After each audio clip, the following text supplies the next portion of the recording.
And then there's some kind of nuances with non-store sales, which are up 14%, and then they had all more complicated stuff. Consumer spending basically remained resilient in spite of, you know, the obsession we have with bad news in the media. Mickey, a vice president at Moody's Investor Service, says the better than expected growth reported by the Commerce Department is a sign that there's continuing momentum in retail sales. So that's something to think about. This is an interesting article. Brand safety. So, lots of things can upset your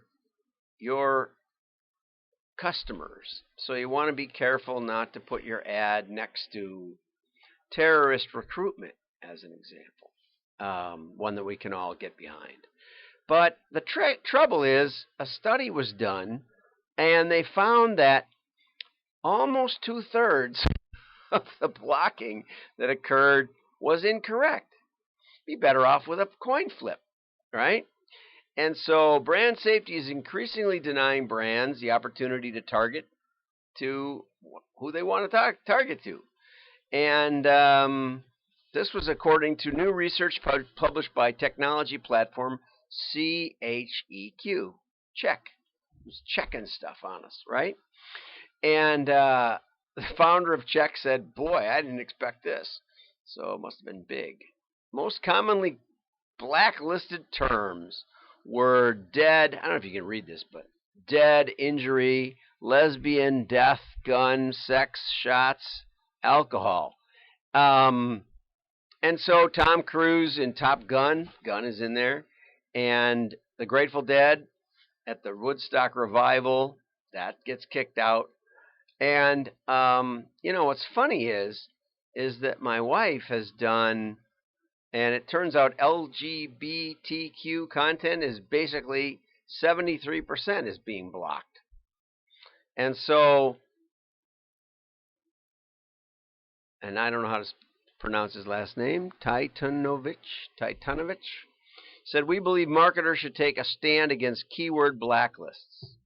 So my wife does Facebook advertising for pharmacists across the country and independent ones. And it turned out that a couple of years ago, not long ago, 2 years maybe, Facebook started locking the pages of pharmacies all over the place because they mentioned drugs. And Facebook somehow couldn't tell the difference between a drugstore and a drug dealer, which I think most of us would get. Lately, she's had ads blocked because they mentioned a health condition and got a note from Facebook saying that we don't allow medical claims. Now, she didn't make any medical claims. She just said, if you have this condition, you might look into this, or there's new research on that, or a new report came out. But apparently they don't allow news from anyone but their accepted sources, even though she's quoting accepted sources. Anyway, so this Tutunovich says AI is one key that offers the ability to understand with a human degree of accuracy what's going on in these words. Instead of blocking words, we should be blocking with AI. You know what? I'm kind of confident that's what they're doing.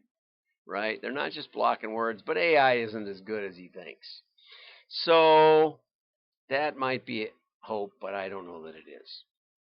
Here's a great article by Zelko, and he was with Nielsen, and he says, if you want to get more money, you want to get budget approval, the key is an executive buy-in.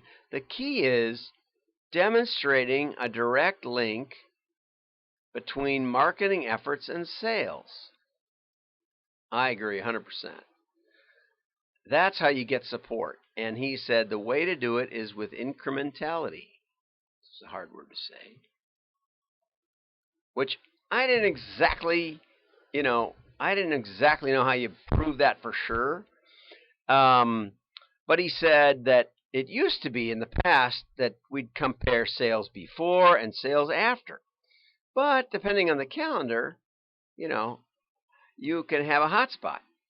And, like the July numbers were partly because of Amazon Prime that they went up 17% in non-store sales. Okay, but there can be all kinds of outside factors: weather, seasonality, pricing, promotion, and more, right? Or there could be just a hurricane. Blockbuster told me that hurricanes were their number one source of revenue. If they could just rent hurricanes, they'd be all set. But the tricky part is you might be running a promotion and you don't realize that the hurricane caused everybody to buy bottled water or flashlights or batteries or something like that. Okay, so the only true way to measure incrementality, the only true way is by comparing sales metrics based on actual responses and or purchase data from two groups of buyers, those who saw an ad campaign and those who did not. Now, typically, what they used to do is they used to do a test market, and that way they could measure background radiation, but those introduce issues also. Now, it doesn't really give you an answer of how best to do it. It just has lots of questions. So I'm going to give you an answer, and I hope you see this one. But the best way to do it is to use mail as a test device, because you can do A/B splits every other household. You can be very precise, and you know what? Because mail, here's a mailing I got from Google. Because mail can go to every other household, but you know that you looked at it because you have to throw it in the trash, if nothing else. Okay? Whereas all the digital in the world, all the TV, all the social media, you don't know if I saw it. Whereas with mail, somebody in the household did. And so you have a much better learned data set for AI, but you also have a way to test. We call them holdout tests. So I've been talking about that for years.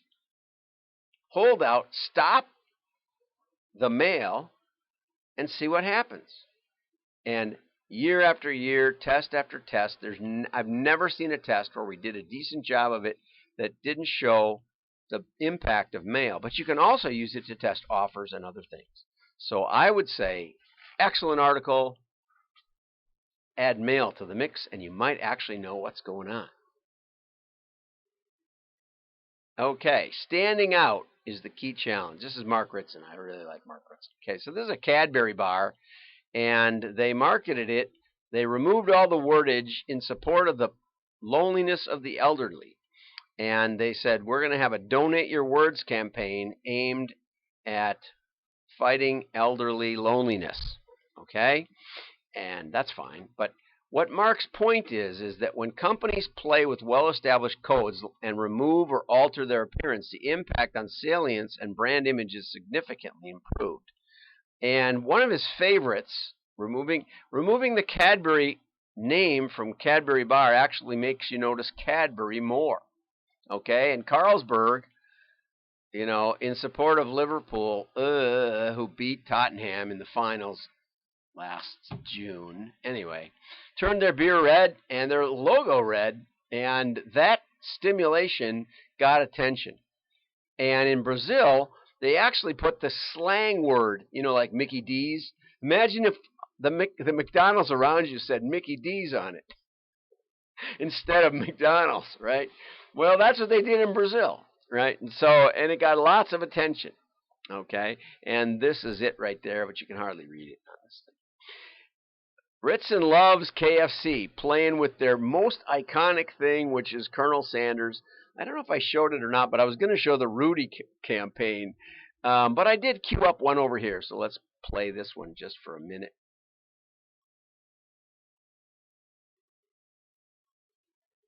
What? We don't have any sound? That's okay. It's the Chippendales. And they dressed up like Colonel Sanders, kinda. And away it went, and the sound is kind of annoying. Anyway, I have no idea why the sound is off. Probably something to do with a button down here. But I don't see the button, so I can't turn the sound back on. And this is part of the challenges. Anyway, it was for Mother's Day. Coolest mom ever. Oh, in the world. Okay, and then they end up with... And if you don't think that's funny, then you don't have a soul. Anyway, You might have got sound out of that. I don't know if you did or you didn't, but I didn't. So probably could have. Yeah, I wonder if it did. Anyway, don't know. Anyway, so he loves that you can mess around with Colonel Sanders and you can mess around with colors and brands of your logo. Why the sudden uptick in code play right now? Because it gets attention. And for Brexit in 2016, Maramite fought with Tesco, and unfortunately, I don't know much about either of these guys, but one was going to raise their prices, and it caused a big furor. And they pulled their product out of the stores. Tesco pulled their product and got mad at them, and actually sales went up because they stood out. So the first rule is you got to know it's me. 80% of the challenge for most brands should be mess with the codes, distinctiveness, and salience at the expense of all else. That's what Mark says. Now, the trouble is, and here's the funny part, you have to spend a lifetime building and reinforcing a code before you get to play around with it. And so KFC, Carlsberg, Absolute Bottle, Cadbury Bar, and McDonald's you struggle to shortlist a longer established, more consistently presented set of icons if you tried. So if you play the consistency piper for long enough, he comes back and allows you the option of massive payback in which you temporarily twisted the code, providing salience. I used to run a graphic arts and production team, and I enforced strict rules on design conventions. And I remember after a couple of months, when they finally got used to how to do it, one of the young designers said, "Could we make this product like stick off over here and maybe bleed out the side of the page?" I said, "Absolutely. That's the kind of thing I want to do." He said, "I thought you never could violate the rules." I said, "No, no, no. But if you have no rules and you're always violating them every page you design, what you're doing now would never stand out." So, Mark, I'm on the same page. Creativity is a blast. Have a great day. Like and share. Your friends will think you're smart. Bye-bye.